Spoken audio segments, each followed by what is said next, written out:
12 अगस्त 2026 को सूर्य ग्रहण लगने जा रहा है और इस दिन सावन की अमावस्या या फिर हरियाली अमावस्या होगी।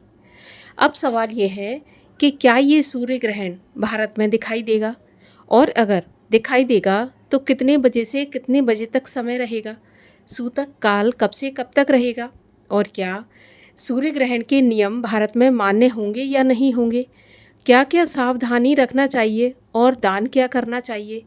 आज के इस वीडियो में हम इन्हीं सब विषयों पर बात करने वाले हैं। देखिए, सबसे पहले बात करते हैं सूर्य ग्रहण की। तो अगर वैज्ञानिक दृष्टि से देखा जाए तो सूर्य ग्रहण तब पड़ता है जब सूर्य और पृथ्वी के बीच में चंद्रमा आ जाता है, तब सूर्य ग्रहण होता है। और अगर धार्मिक दृष्टि से देखा जाए तो सूर्य को राहु और केतु जब ग्रसित करते हैं तभी सूर्य ग्रहण और चंद्र ग्रहण होते हैं, जिसमें कहा जाता है कि सूर्यदेव पर या चंद्र ग्रहण पड़ता है तब चंद्रदेव पर कष्ट की स्थिति होती है, राहु और केतु कष्ट देते हैं। अब बात आती है कि ग्रहण के दौरान क्या करना चाहिए और क्या नहीं करना चाहिए। तो देखिए, विशेष सावधानी गर्भवती महिलाओं के लिए बताई जाती है, क्योंकि कहा जाता है कि ग्रहण के दौरान गर्भवती महिला अगर बाहर आती है, अर्थात ग्रहण की छाया में आती है, तो होने वाले बच्चे पर बुरा प्रभाव पड़ सकता है।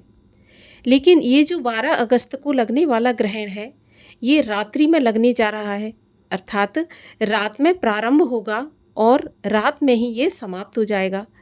अगर भारतीय समय के अनुसार बात करें तो 12 अगस्त की रात्रि 9:04 पर शुरू होगा और 13 अगस्त की सुबह 4:25 पर पूर्ण रूप से मोक्ष हो जाएगा। तो भारत में ये दिखाई नहीं देगा, इसीलिए भारत में सूतक काल भी मान्य नहीं होगा। जब भी सूर्य ग्रहण लगता है तो 12 घंटा पहले से सूतक काल लग जाता है और सूतक काल के समय पर ना तो भोजन बनाया जाता है, ना भोजन किया जाता है। मंदिर के कपाट बंद कर दिए जाते हैं, किसी भी पूजा सामग्री को हाथ नहीं लगाया जाता और तुलसी के पत्र सभी खाने पीने की वस्तुओं में डाल दिए जाते हैं जब भी सूतक काल लगता है। लेकिन ये सूतक काल तभी मान्य होता है जब ग्रहण दिखाई दे।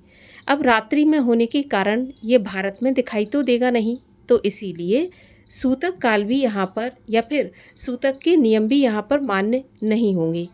अब अगर सूतक काल मान्य नहीं होगा, सूतक के नियम भी मान्य नहीं होंगे, तो क्या हमें दान करना चाहिए कि नहीं करना चाहिए, क्योंकि ग्रहण का दान अत्यंत ही पुण्यदायी माना जाता है। कई गुना पुण्य फल प्रदान करने वाला ग्रहण का दान होता है। तो ग्रहण का दान करें कि नहीं करें। तो देखिए, ग्रहण का दान अवश्य करना चाहिए, क्योंकि सनातन धर्म के अनुसार सूर्य ग्रहण का दान करना अत्यंत ही पुण्यदायी माना जाता है। और देखिए, सूर्य देवता तो एक ही हैं और वो कहीं ना कहीं ग्रसित तो हो ही रहे हैं, और अगर ग्रहण लग रहा है तो इसका बुरा या अच्छा प्रभाव भी देखने को मिलेगा ही मिलेगा, क्योंकि कुंडली से संबंधित होता है सूर्य। सूर्य कुंडली में जिस तरह से विराजमान होते हैं, जहाँ बैठे होते हैं, उस प्रकार से ये शुभ या अशुभ फल प्रदान करते हैं। तो इसीलिए दान भी अवश्य करना चाहिए। और सूर्य ग्रहण का दान अति उत्तम माना गया है। लाल रंग का दान, गेहूं का दान सबसे उत्तम माना गया है। अगर ग्रहण के समाप्ति के बाद में लाल गेहूं का दान किया जाए तो ये सर्वश्रेष्ठ माना जाता है। अन्नदान अवश्य ही ग्रहण के बाद में करना चाहिए। तो किसी मंदिर में या किसी ब्राह्मण देवता को या गरीबों में अन्न का दान अवश्य करें ग्रहण के बाद में। भले ही ग्रहण भारत में दिखाई नहीं दे रहा है, लेकिन दान तो अवश्य ही करें। इसके अलावा गर्भवती महिला को भी चाहिए कि इस ग्रहण के दौरान में बाहर न निकलें, किसी भी धारदार वस्तुओं का प्रयोग ना करें। ग्रहण के दौरान हो सके तो भजन कीर्तन भी करना चाहिए। देखिए, जहाँ पर भी हो, सूर्य को ग्रहण तो लग ही रहा है, सूर्य देव पर कष्ट की स्थिति तो होगी ही होगी। तो ऐसे में भजन कीर्तन करके, भगवान का नाम जप करके और अपने भोग विलास की चीज़ों से दूर रहकर हम सूर्य देव के कष्ट को कम करने में थोड़ा सा योगदान कर सकते हैं। तो इसीलिए ऐसे समय पर भगवान का भजन कीर्तन करें, भोग विलास की सभी चीज़ों से दूर रहें। तो ये थी आज की वीडियो आपको पसंद आए तो लाइक अवश्य करिएगा। चैनल को सब्सक्राइब नहीं किया तो चैनल को सब्सक्राइब करके बेल आइकन पर क्लिक कर लीजिए।